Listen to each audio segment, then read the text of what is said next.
Hello hello mike check.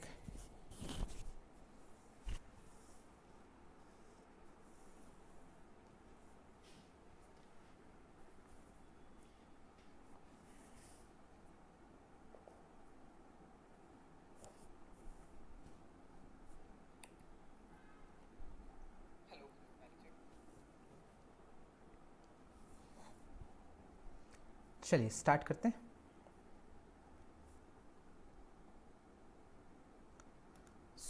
कल live नहीं आ पाए तो इसलिए आज आ रहे हैं फ्राइडे में। और यूनिट थर्ड हमारी चल रही है और उसका लेक्चर नंबर 6 स्टार्ट हुआ था हमारा लास्ट क्लास में, जो कि लास्ट लेक्चर है यूनिट नंबर 3 का। उसके बाद हम यूनिट नंबर 4 स्टार्ट करेंगे मंडे को, जब हम पढ़ना स्टार्ट करेंगे नॉन फिक्शन राइटिंग। तो कंटेम्प्रेरी पीरियड चल रहा था, यानी कि 1945 से बाद का पीरियड। इसके बारे में हमने पढ़ना शुरू कर दिया था। इसके की कैरेक्टरिस्टिक्स पढ़े थे फिक्शन एंड शॉर्ट स्टोरीज़ के, जिसमें post modernism, multiculturalism, narrative experimentation, globalisation और टेक्नोलॉजी के बारे में पढ़ा था। कुछ मेजर ऑथर्स एंड वर्क्स के बारे में पढ़ना शुरू किया था जो contemporary fiction and short stories से रिलेटेड थे, जिसमें सबसे पहले हमने नॉवेल्स एंड फिक्शन की बात की थी। इसमें पहला नाम सलमान रश्दी का पढ़ा था, मार्गरेट एटवुड पढ़ा था, Toni Morrison, Don DeLillo, Haruki Murakami. आज से हम यहाँ पढ़ेंगे शॉर्ट स्टोरीज़ के बारे में कि कंटेम्प्रेरी पीरियड में किस तरह की शॉर्ट स्टोरीज़ लिखी गई हैं। आगे बढ़ने से पहले एक इन्फॉर्मेशन ये है कि यूपी पीजीटी का P for parrot recorded batch हमारे ऐप पर आ गया है। अगर आप उसे ज्वाइन करना चाहते हैं तो ऐप डाउनलोड करके ज्वाइन कर सकते हैं। और 14 अक्टूबर से यूपी टीजीटी का एक नया बैच बन रहा है, जो कि लास्ट बैच हो सकता है एग्ज़ाम से पहले। अगर आप उसे ज्वाइन करना चाहते हैं तो उसे ज्वाइन कर सकते हैं। TA15 उसका कोड है।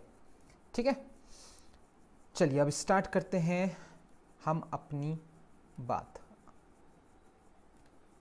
शॉर्ट स्टोरीज में पहला नाम जो कंटेम्प्रेरी पीरियड में आता है वो है रेमंड क्रेवर का। इनकी कुछ शॉर्ट स्टोरीज बहुत फेमस हैं, जैसे what we talk about when we talk about love 1981 की लिखी हुई। ठीक है, थीम्स क्या हैं? अब इसमें भैया ऑर्डिनरी लाइफ के बारे में कहानियां हैं, कम्युनिकेशन के बारे में कहानियां हैं, लव और एलिनिएशन के बारे में कहानियां हैं। स्टाइल की अगर बात करें तो ऑर्डिनरी लाइफ स्टाइल की अगर बात करें तो Carver is often associated with minimalism. बहुत इंपॉर्टेंट क्वेश्चन है ये। रेमंड क्रेवर को हमेशा जोड़ा जाता है मिनिमलिज्म से। बहुत कम डिटेल्स का इस्तेमाल करते हैं, बहुत कम शब्दों का इस्तेमाल करते हैं, सजाते बहुत कम हैं। ठीक है, फोकसिंग ऑन एवरीडे कैरेक्टर्स पर फोकस करते हैं इन इमोशनली चार्ज सिचुएशंस, ऐसी सिचुएशंस में जिसमें बहुत सारे इमोशंस होते हैं। His stripped down prose and focus on dialogue. अब इनका स्ट्रिप डाउन प्रोज है, जैसे हमने आपको बताया कि ये सजाते नहीं है ज़्यादा। ठीक है, बहुत ज़्यादा अलंकारों का यूज़ नहीं करेंगे, आयरनी यूज़ नहीं करेंगे, मेटाफर यूज़ नहीं करेंगे, है ना। और फोकस रहता है डायलॉग पर। Emphasise the subtleties and tensions in human relationship. इनका जोर रहता है उन सटलिटीज एंड उन टेंशंस पर जो इंसानी रिश्तों के बीच में होती है। दूसरा नाम जो शॉर्ट स्टोरीज में है वो है एलिस मुनरो का, और इनकी एक कलेक्शन है शॉर्ट स्टोरीज का रनअवे 2004। वुमेन्स लाइव्स पर लिखी हैं इसमें कहानियां, रिलेशनशिप्स पर लिखी हैं इसमें कहानियां, मेमोरी पर हैं और चॉइस पर हैं। स्टाइल की अगर बात करें तो Munro is celebrated for her ability. Munro को हम सेलिब्रेट करते हैं कि उनके अंदर एक एबिलिटी है to condense entire life times into short stories, कि वो किसी इंसान के पूरे जीवन काल को एक छोटी सी कहानी में बदल सकती हैं। हर works often delve into the lives of women. इनकी रचनाओं में प्रायः औरतों का जीवन के बारे में बातें होती हैं। Revealing the complexities of their choices. जब महिलाएं चुनाव करती हैं तो कुछ जटिलताओं का सामना करती हैं, उसको रिवील करती हैं। उनकी रिलेशनशिप्स को रिवील करती हैं। And the passage of time, और समय के गुजरने की बात होती है। भैया झुम्पा लाहिरी बहुत बड़ी राइटर हैं। ठीक है, झुम्पा लाहिरी, और इनकी शॉर्ट स्टोरी है एक collection, interpreter of maladies 1999।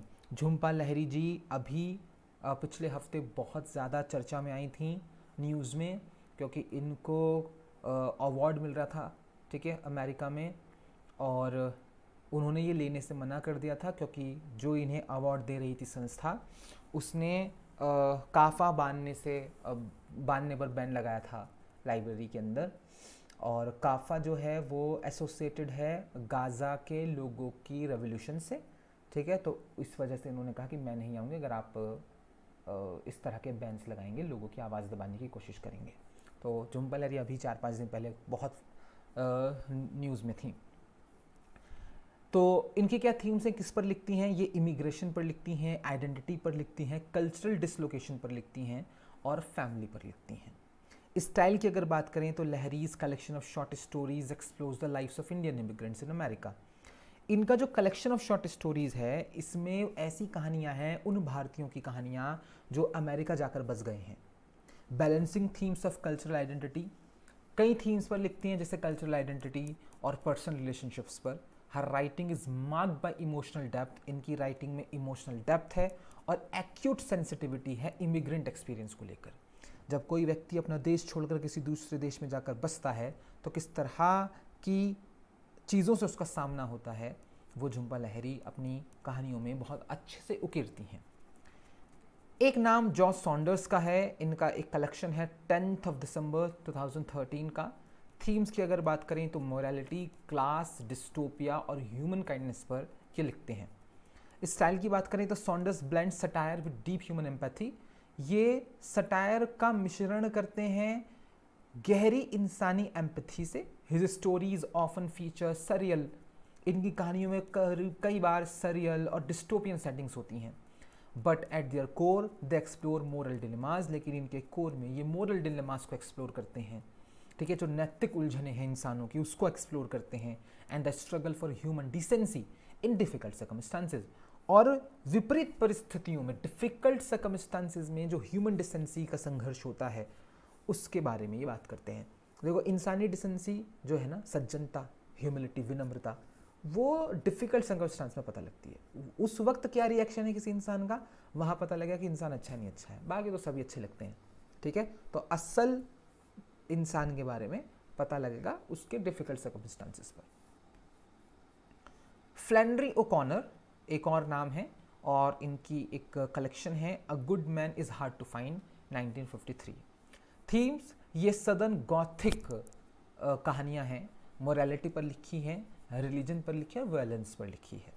Style की अगर हम बात करें तो O'Connor stories are marked by their dark humour, इनकी कहानियों में डार्क ह्यूमर नजर आता है, मोरल एम्बिग्विटी नजर आती है, ऑफन वायलेंट और शॉकिंग एंडिंग्स, और इनकी कहानियों की एंडिंग्स प्रायः बहुत ही हिंसक और बहुत ही शॉकिंग होती है। हर वर्क्स ऑफन रिफ्लेक्ट हर रोमन कैथोलिक बिलीव्स, इनकी रचनाएं प्रायः रोमन कैथोलिक बिलीव्स को दिखाते हैं, ठीक है। Particularly the theme of grace in a flawed and fallen world, खास तौर से इस पतित दुनिया में, ठीक है, ग्रेस का इस्तेमाल, ठीक है। थीम्स की अगर बात करें contemporary fiction and short stories की, ये तीसरा टॉपिक है, तो ध्यान से सुनिएगा कि किन थीम्स पर contemporary fiction and short stories लिखे गए हैं। पहला है आइडेंटिटी और एलिनिएशन। जी हाँ, आप क्या पढ़ रहे हैं, पोस्ट 1945 का लिटरेचर। देखो, जो पोस्ट 1945 का लिटरेचर है, जो फिक्शन है, frequently explores themes of personal and cultural identity. उसमें एक्सप्लोर किया गया है पर्सनल और कल्चरल आइडेंटिटी को, especially in the context of displacement, खास तौर से डिस्प्लेसमेंट के कॉन्टेक्स्ट में। क्योंकि देखो, 1945 के बाद बहुत सारे लोगों की जगहों में परिवर्तन आया है, बहुत सारे लोगों ने देश छोड़ा है, अपना इलाका छोड़ा है, ठीक है, ग्लोबलाइजेशन हुआ है और सोसाइटल चेंज हुए हैं। एलिनिएशन, अलग थलग पड़ जाना, and the search for meaning, और मीनिंग की खोज करना in an increasingly fragmented world, तेजी से टूट रही दुनिया में, आर रिकरिंग मोटिव्स, ये बार बार आने वाले मोटिव मूल भाव हैं इन कहानियों में। तो जब आप फिक्शन एंड शॉर्ट स्टोरीज पढ़ते हैं कंटेम्प्रेरी पीरियड के, तो उसकी एक थीम आइडेंटिटी और एलिनिएशन होता है। सब, हर एक आदमी अपनी पहचान को लेकर जूझ रहा था 1945 के बाद कि हु आर वी। दूसरी थीम है पोस्ट कॉलोनियलिज्म, ठीक है, ये बहुत बड़ी थीम है। लगभग 50 देश जो ब्रिटिश कॉलोनी रहे, धीरे धीरे एक एक करके आज़ाद हुए, जिसमें हम शामिल हैं। हमने आज़ादी ली 1947 में। अब कॉलोनी नहीं रहे, वो चले गए, अब एक स्वतंत्र देश हो गए, ठीक है, एक इंडिपेंडेंट राष्ट्र हो गए। अब हमारे अपने खुद के चैलेंज हैं, वो एक थीम बनकर उभरी 1945 के बाद, क्योंकि कई देश आज़ाद हुए उस दौर में, एक के बाद एक, एक के बाद एक, एक के बाद एक। Writers from formerly colonise nations, वो राइटर्स जो ऐसे देशों से थे जो पहले कॉलोनाइज थे, ठीक है, जो पहले कॉलोनाइज थे, हैव रीशेप्ड कंटेम्प्रेरी फिक्शन। उन्होंने कंटेम्प्रेरी फिक्शन को रीशेप किया, उन्होंने कंटेम्प्रेरी फिक्शन को दोबारा से आकार दिया। एड्रेसिंग इश्यूज ऑफ कॉलोनाइजेशन, उन्होंने कई मुद्दे उठाए, जैसे कि कॉलोनाइजेशन, उपनिवेशवाद के, इंडिपेंडेंस आज़ादी के, माइग्रेशन के, कल्चरल हाइब्रिडिटी के, ठीक है, जैसे एक नया समाज हमारे देश में आया, एंग्लो इंडियन, है ना, मम्मी भारतीय हैं, पापा ब्रिटिशर हैं, पापा जो हैं भारतीय हैं, मम्मी ब्रिटिशर हैं, इस तरह का जो वो हाइब्रिडिटी कहलाई। This is seen in the works of authors like, और ये कई ऑथर्स की रचनाओं में देखने को मिला, जैसे सलमान रश्दी की, शिनवा आशबे की, झुम्पा लाहिरी की। एक थीम जो contemporary fiction and short stories में देखने को मिली, वो थी जेंडर और सेक्सुअलिटी। 1945 से पहले जेंडर और सेक्सुअलिटी, मतलब जेंडर पे तो फिर भी लिखा गया है, लेकिन सेक्सुअलिटी पर इतना एविडेंटली नहीं लिखा गया जितना कंटेम्प्रेरी पीरियड में लिखा जा रहा है। फेमिनिस्ट और जो LGBTQ+ थीम्स हैं हैव बिकम मोर प्रोमिनेंट, वो बहुत प्रोमिनेंट हो गई हैं कंटेम्प्रेरी लिटरेचर में, with writers like Margaret Atwood. कई राइटर्स हमारे सामने आए, जैसे कि मार्गरेट एटवुड आए, जेनेट विंटरसन आए और अली स्मिथ आए। पुशिंग बाउंड्रीज, इन्होंने बाउंड्रीज को पुश किया, चैलेंजिंग ट्रेडिशनल नॉर्म्स, और जो पारंपरिक तौर तरीके थे जेंडर और सेक्सुअलिटी को, उनको चैलेंज किया। अपने किरदारों में गे दिखाए, ठीक है, लेस्बियंस दिखाए, ठीक है, और एक मॉडर्न, ठीक है, और स्ट्रॉन्ग वुमेन कैरेक्टर्स दिखाना शुरू किए, ठीक है। इस तरह से ये थीम्स पर लिखा जाने लगा कंटेम्प्रेरी पीरियड में। एक और थीम क्या थी कंटेम्प्रेरी पीरियड की, इसमें टेक्नोलॉजी और डिस्टोपिया का जिक्र बहुत हुआ, क्योंकि 1945 में जब हमने वर्ल्ड वॉर सेकेंड ख़त्म किया तो बहुत ज़्यादा होपफुल नहीं थे लोग, ठीक है, दुनिया को लेकर। लगता था कि बस अभी मार काट हुई है, अभी दोबारा हो जाएगी कभी, ठीक है, कोई फ्यूचर है नहीं हम लोगों का। तो राइटर्स जब लिखते थे तो एक ऐसे सोसाइटी की परिकल्पना करते थे, ऐसे सोसाइटी को इमेजिन करते थे जो कि डिस्टोपियन होती थी, जहाँ कुछ भी अच्छा नहीं होता था। With the rise of the digital age, अब धीरे धीरे डिजिटल एज बढ़ रही थी। Contemporary fiction often deals with the role of technology, इसलिए कंटेम्प्रेरी फिक्शन में टेक्नोलॉजी का रोल आया, ठीक है, इन शेपिंग ह्यूमन लाइफ, किस तरह से टेक्नोलॉजी ने इंसानी जीवन को शेप किया। पर्सनल प्राइवेसी की बात हुई, इंडिविजुअल ऑटोनॉमी की बात हुई। Dystopian fiction such as Margaret Atwood's, कुछ डिस्टोपियन फिक्शन जैसे मार्गरेट एटवुड का द हैंडमेड्स टेल, ठीक है, काजुओ इशिगुरो का नेवर लेट मी गो, ठीक है। क्रिटिक्स फ्यूचर सोसाइटल ट्रेंड्स, इसमें क्रिटिसाइज किया गया भविष्य के सामाजिक ट्रेंड्स को। और एथिकल इम्प्लीकेशन की बात हुई साइंटिफिक एडवांसमेंट की, कि आप ठीक है साइंटिफिक तरक्की करिए, लेकिन उसका एथिकल इम्प्लीकेशन होना चाहिए। ऐसे नहीं कि कोई देश टनों के हिसाब से कोयला जला रहा है और बिजली बना ले रहा है, ठीक है, और गरीब देश को कोयला नहीं मिल रहा, बिजली नहीं बन पा रही, ठीक है। एक देश के पास बहुत सारे परमाणु हथियार है, दूसरे देश को परमाणु हथियार नहीं बनाने दे रहे, ठीक है ना। तो एथिकल इम्प्लीकेशन होना चाहिए किसी भी साइंटिफिक एडवांसमेंट का, इसके बारे में लिखा गया। मेमोरी और ट्रॉमा पर लिखा गया।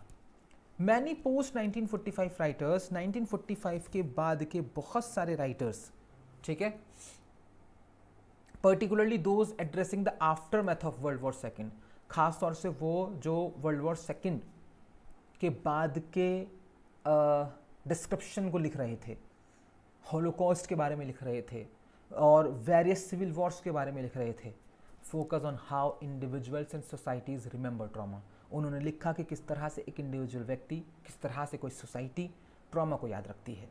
राइटर्स हुए कुछ जैसे कि टॉनी मॉरिसन हुए, WG सिबाल्ड हुए, explore how history and memory shape individual, उसमें एक्सप्लोर किया गया किस तरह से इतिहास और यादें, ठीक है, किसी इंडिविजुअल या किसी कलेक्टिव आइडेंटिटी को शेप देते हैं। फोर्थ पॉइंट है हमारा narrative techniques and innovations. Contemporary period में किस तरह की नरेटिव टेक्निक का इस्तेमाल हुआ और किस तरह के इनोवेटिव फॉर्म्स और थीम्स को यूज़ किया गया, ठीक है, वो सुनिएगा। सबसे पहला है फ्रेगमेंटेशन। ये बहुत इंपॉर्टेंट टेक्निक है जिसका इस्तेमाल पोस्ट मॉडर्निज्म में हुआ। मैनी कंटेम्प्रेरी राइटर्स, आज के मौजूदा राइटर्स, यूज फ्रेगमेंटेड नरेटिव्स। वो फ्रेगमेंटेड नरेटिव्स का यूज़ करते हैं, reflecting the complexity and multiplicity of modern life. Fragmentation के ज़रिए मॉडर्न लाइफ की जो मल्टीप्लिसिटी है, मॉडर्न लाइफ की जो कॉम्प्लेक्सिटी है, उसको रिफ्लेक्ट करते हैं वो लोग। बहुत सारे चैप्टर्स होते हैं आजकल नॉवेल्स में, किताबों में, ठीक है ना, फ्रेगमेंटेड फॉर्म में लिखी जाती हैं। This technique mirrors the breakdown of traditional structures. ये टेक्निक उस ब्रेकडाउन को दिखाती है जो पारंपरिक स्ट्रक्चर में हुआ है सोसाइटल लिटरेचर में, ठीक है। फिर है अनरिलायबल नरेटर्स। जी हाँ, ये भी बहुत इंपॉर्टेंट नरेटिव टेक्निक है पोस्ट मॉडर्निज्म की, कंटेम्प्रेरी पीरियड की। ऑथर्स इंक्रीजिंगली एम्प्लॉय अनरिलायबल और शिफ्टिंग नरेटर्स। ऑथर्स कई बार जिस पर विश्वास नहीं रख सकते ऐसे नरेटर लेकर आते हैं, शिफ्टिंग नरेटर्स लेकर आते हैं। अभी कहानी कोई और सुना रहा है, अगले चैप्टर में कोई और सुना रहा है, to emphasise the subjectivity of experience. और ये सब होता है एक्सपीरियंस की सब्जेक्टिविटी पर जोर देने के लिए, and to challenge the notion of objective truth, और चैलेंज देने के लिए ऑब्जेक्टिव ट्रूथ के नोशन को, ठीक है, कि हमेशा सच वैसा नहीं होता जो आपको लग रहा है। फिर है ब्लरिंग ऑफ जॉनरास। जी हाँ, ये भी एक बहुत इंपॉर्टेंट बात है, ब्लरिंग ऑफ जॉनरास। देखिए 1945 के बाद सबसे इंपॉर्टेंट चीज़ पता है क्या हुई है, कि अभी आप किसी किताब को पढ़कर ये नहीं बता सकते किस जॉनरा की है, ठीक है। विक्टोरियन पीरियड और उसके बाद के पीरियड्स तक में आप बता सकते हैं कि हाँ ठीक है, ये इस जॉनर की है, ये इस जॉनरा की है, इस जॉनरा की है। अभी जॉनरास ब्लर हुए, एक ही किताब में कई कई जॉनर देखने को मिल रहे हैं। Contemporary fiction often combines elements of different genres. Contemporary fiction में प्रायः अलग अलग जॉनरास के एलिमेंट्स को कंबाइन किया जाता है, सच एज ब्लेंडिंग रियलिज्म, जैसे रियलिज्म को जोड़ देंगे मैजिकल रियलिज्म से, स्पेकुलेटिव फिक्शन होगा, ऑटोबायोग्राफी होगी फिक्शन के साथ, ठीक है, बहुत सारी चीज़ें मिला देते हैं। This fluidity reflects the post modern rejection of rigid boundaries. ये जो फ्लूडिटी है ये दिखाती है कि पोस्ट मॉडर्न राइटर्स जो हैं उन्होंने रिजेक्ट किया है कठोर बाउंड्रीज को, कि आप हमें बांध नहीं सकते कि भैया तुम साई फाई लिखोगे तो साई फाई लिखोगे, मैं साई फाई लिखूंगा उसमें लेकिन परिया भी लिखूंगा भैया, मैजिकल रियलिज्म का भी इस्तेमाल करूंगा उसमें, ठीक है। कॉन्क्लूजन पढ़ लेते हैं कंटेम्प्रेरी पीरियड का। The contemporary period in fiction and short stories. Fiction and short stories में जो कंटेम्प्रेरी पीरियड है इस कैरेक्टराइज बाय इट्स डाइवर्सिटी। आप उसको कैरेक्टराइज कर सकते हैं इसके विविधता से, इसके एक्सपेरिमेंटेशन से, इसके ग्लोबल पर्सपेक्टिव से। From the political allegories of George Orwell की पॉलिटिकल एलिगरीज से लेकर मैजिकल रियलिज्म तक गैब्रियल ग्रेशिया मार्कीज के, the period has given rise to a wide array of voices. इस पीरियड ने भैया कई आवाज़ों को दिया है, that explore the human condition. उन आवाज़ों ने इंसानी कंडीशन को एक्सप्लोर किया है in the face of an ever changing world, हर पल बदलती दुनिया में। Whether dealing with the complexities of identity, अब चाहे वो पहचान की कॉम्प्लेक्सिटीज को डील करना हो, टेक्नोलॉजी के इम्पैक्ट को डील करना हो, आफ्टरमैथ ऑफ कॉलोनियलिज्म, उपनिवेशवाद साम्राज्यवाद के बाद के असर को डील करना हो, contemporary literature remains a rich and dynamic field. Contemporary literature अभी भी है एक रिच और डायनामिक फील्ड आर्टिस्टिक एक्सप्रेशन का। जैसे हमने आपको स्टार्टिंग बताया था कि मॉडर्निज्म और पोस्ट मॉडर्निज्म मेरा फेवरेट लिटरेचर है, इससे बेहतर लिटरेचर एक्चुअली नहीं लिखा गया है, ठीक है। अभी फ़िलहाल चीज़ें ख़राब हो गई हैं, अभी बहुत अच्छा लिटरेचर नहीं लिखा जा रहा है मौजूदा दौर में। अभी तो सब हर कोई वो बना बैठा है गुरु, सारे राइटर गुरु बने बैठे हैं। हर कोई आपको ये बता रहा है पैसे कैसे कमाने हैं, मैनेजमेंट कैसे करना है, ठीक है, जीवन को अच्छे से कैसे जीना है, खुद की ज़िंदगी की वाट लगी हुई है, ठीक है, लेकिन किताबें लिख रहे हैं बढ़िया बढ़िया वाली, ठीक है। तो अब वो लिटरेचर वैसा रहा नहीं जैसा हुआ करता था। चलिए, अब कंटेम्प्रेरी पीरियड में हम राइटर्स को अलग अलग देश के अकॉर्डिंग पढ़ेंगे भैया, ठीक है। जैसे पहली हेडिंग में हम पढ़ रहे हैं major British contemporary fiction writers, ठीक है, जो ब्रिटिश कंटेम्प्रेरी फिक्शन राइटर्स हैं, ठीक है, ब्रिटेन के। फिर उसके बाद हम अमेरिकन पढ़ेंगे, ठीक है, और उसके बाद हम कोशिश करेंगे इंडियन पढ़ लें 2-4, ठीक, तो चलिए स्टार्ट करते हैं। The contemporary period in British fiction में जो कंटेम्प्रेरी पीरियड है has produced a wealth of talented authors. बहुत सारे टैलेंटेड ऑथर्स आए इसमें, हु एक्सप्लोर डाइवर्स थीम्स, जिन्होंने अलग अलग थीम्स पर लिखा है। Often influence by the aftermath of world war second, ज़्यादातर इन्फ्लुएंस थे वर्ल्ड वॉर सेकेंड के आफ्टरमैथ से, चेंजिंग सोशल डायनामिक्स, बदलते सामाजिक डायनामिक्स से, मल्टीकल्चरलिज्म से और टेक्नोलॉजिकल एडवांसमेंट से। Below is an overview of some of the most influential British contemporary writers. नीचे कुछ सबसे प्रभावशाली ब्रिटिश कंटेम्प्रेरी फिक्शन राइटर्स का जिक्र है, उनकी बायोग्राफीज हैं और उनकी रचनाएं हैं, एक एक करके पढ़ते हैं। पहला नाम है इयान मैकीवन, 1948 से प्रेजेंट अभी जिंदा हैं। बायोग्राफी की बात करें तो Ian McEwan is one of Britain's most critically acclaimed novelists, सबसे ज़्यादा क्रिटिकली एक्लेम्ड नॉवेलिस्ट में से एक हैं। Often associated with the dark psychological novels, प्रायः इनको डार्क साइकोलॉजिकल नॉवेल से जोड़ते हैं 20वीं शताब्दी की। He was born in Aldershot Hampshire, ये एल्डरशॉट हैम्पशायर में पैदा हुए, and spend part of his childhood in Asia, इन्होंने अपना बचपन एशिया में बिताया, नॉर्थ अफ्रीका में बिताया, due to his father's military service, क्योंकि पिता मिलिट्री सर्विस में थे। McEwan studied at the university of Sussex, ये यूनिवर्सिटी ऑफ ससेक्स में पढ़े, उसके बाद यूनिवर्सिटी ऑफ ईस्ट एंजिलिया गए, where he began writing short stories and novels, यहीं पर उन्होंने शॉर्ट स्टोरीज एंड नॉवेल्स लिखना शुरू किया।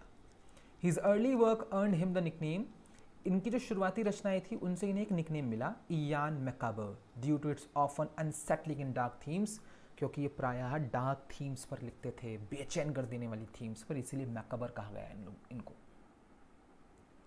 मेजर वर्क्स की बात करें तो 2001 में इनकी एक रचना आई एटोनमेंट प्रायश्चित। ये गिल्ट, वॉर, मेमोरी, ठीक है, और एक सिंगल झूठ के परिणामों पर लिखी गई है, consequences of a single lie. Plot क्या है? Set during world war second चल रहा है। The novel revolves around a young girl, एक यंग गर्ल दिखाई गई है इसमें, ब्राइनी टेलिस, हुज फॉल्स एक्यूजेशन, वो एक झूठा आरोप लगाती है किसी के ऊपर, changes the lives of to lovers for ever, वो झूठा एक्यूजेशन दो प्रेमियों की जिंदगी हमेशा हमेशा के लिए बदल देती है। Impact, widely regarded as a masterpiece, atonement को मैकीवन का मास्टरपीस माना गया है। Atonement was adapted into an Oscar winning film, एक ऑस्कर विनिंग फिल्म में बदला गया, इसके ऊपर मूवी बनी, उसको ऑस्कर मिला। Explores the act of writing itself, blending metafiction with historical fiction, इसमें मेटाफिक्शन को हिस्टोरिकल फिक्शन के साथ मिलाया गया। मुझे मूवी का नाम याद नहीं आ रहा, ये मूवी देखी हुई है मैंने, बहुत प्यारी मूवी है। एंड्योरिंग लव, इन्हीं की एक और रचना 1997, ऑब्सेशन, लव और फ्रेजिलिटी ऑफ रियलिटी पर लिखा गया। प्लॉट क्या है? A man's life is dramatically altered, एक आदमी का जीवन ड्रामेटिकली बदल जाता है। Witnessing a fatal ballooning accident, वो एक घातक एयर बैलून जो होता है उसका एक एक्सीडेंट देख लेता है। Followed by the obsessive attention of another man, उसके बाद एक दूसरा आदमी है, उसकी एक ऑब्सेसिव अटेंशन दिखाई गई है, who develops a dangerous fixation on him, जो डेंजरसली उसके ऊपर अड़ जाता है, ठीक है, उसकी ज़िंदगी के इर्द गिर्द उसकी ज़िंदगी चलने लगती है। एम्स्टर्डम है 1998, इसकी थीम है मोरालिटी, फ्रेंडशिप और मीडिया एथिक्स। ये बुकर प्राइज विनिंग नॉवल है इनका, ठीक है, Amsterdam. With two man who make a pact, दो आदमी हैं, दोनों के बीच में एक समझौता होता है। After the death of their mutual lover, उनकी म्यूचुअल लवर की मौत के बाद दोनों एक ही लड़की से प्यार करते हैं। Exploring ethical dilemmas and moral decay, explore किया गया है इस नावल में एथिकल डिलेमास को और मोरल डिके, नैतिक रूप से पतन को। द चिल्ड्रन एक्ट 2014 बहुत फेमस है, बहुत फेमस। इसकी थीम है लॉ, कानून, ethics, religion, clash between personal and professional life, personal और प्रोफेशनल लाइफ के बीच का क्लैश। प्लॉट की बात करें, the story follows a high court जज, इसमें कहानी है एक हाई कोर्ट जज की, who must decide whether to force a blood transfusion on a teenage boy who refuses it on a religious grounds। तो एक टीनेज बॉय दिखाया है, अब उसके धर्म में ये कहा गया है कि उसको खून नहीं चढ़ाया जा सकता, मना है हमारे रिलीजन में, तो कंजर्वेटिव क्रिश्चियन दिखाया है उसे कि मैं नहीं लूँगा। अब अगर उसे खून नहीं चढ़ाया गया तो वो मर जाएगा। अब जज जो है वो डिलेमा में है कि मैं इसकी रिलीजियस फ्रीडम को बचा के रखूँ या जो उसको जीने का अधिकार है उस पर फैसला सुनाऊँ। ठीक है, अब क्या होगा उसके लिए आपको ये पढ़ना पड़ेगा। चलिए, दूसरा जो बड़ा नाम है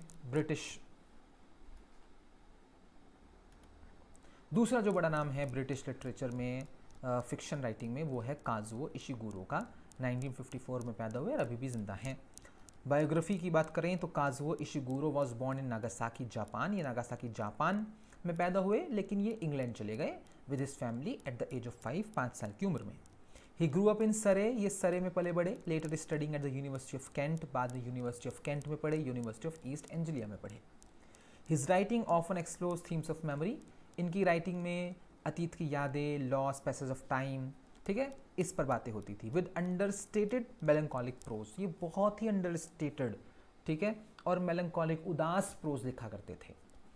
2017 में Ishiguro won the Nobel prize in literature, इन्हें नोबेल प्राइज मिला लिटरेचर का। With the Nobel committee describing his work as embodying, Nobel committee ने डिस्क्राइब किया इनकी रचनाओं को कि वो सिंबल हैं, वो उदाहरण हैं इनकी रचनाएं ग्रेट इमोशनल फोर्स की, ठीक है।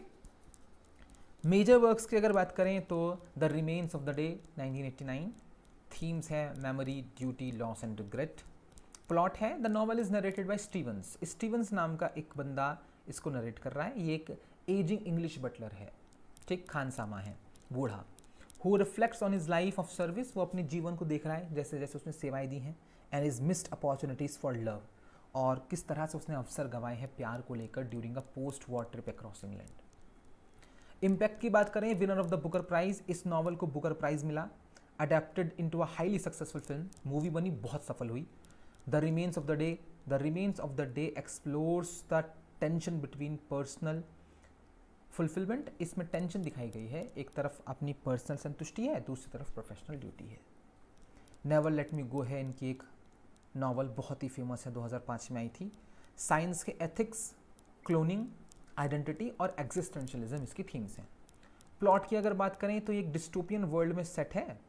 The novel follows 3 students who grow up in English boarding school, slowly realising their purpose as clones bred for organ donation. धीरे धीरे उनको एहसास होता है कि उनका पर्पस जो है वो क्लोन्स को बनाने में है और उनके शरीर के ऑर्गन्स को निकालकर क्लोन्स में लगाए जाएंगे, ठीक है। तो बहुत डार्क सा एक नॉवल है ये।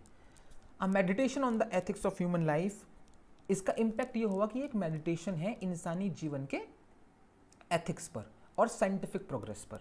This novel was adapted into a film, इस पर भी एक मूवी बनी, एंड हैज़ बिकम अ की work in contemporary dystopian fiction, और ये एक की वर्क है मौजूदा डिस्टोपियन फिक्शन का। इसके अलावा इनकी एक नॉवल और है, an artist of the floating world 1986, themes है वॉर, मेमोरी और पर्सनल रिस्पॉन्सिबिलिटी। प्लॉट क्या है, the novel follows an ageing artist, इसमें एक बूढ़ा आर्टिस्ट दिखाया पोस्ट वर्ल्ड वॉर जापान में, who reflects on his role in promoting militarist propaganda during world war second. World war second के दौरान इस आदमी ने भी एक भूमिका निभाई थी, इसने प्रमोट किया था मिलिट्री प्रोपेगेंडा को, अब उसका खामियाजा भुगता इसने भी, ठीक है, तो वो अपनी गिल्ट में है इस वक्त। इम्पैक्ट इसका ये पड़ा, the novel explores personal and national guilt, इसमें पर्सनल गिल्ट और नेशनल गिल्ट की बात है। Similar to themes found in the remains of the day, इसकी वही थीम है जो इनके दूसरे नॉवल जो हमने ऊपर पढ़ा the remains of the day में है।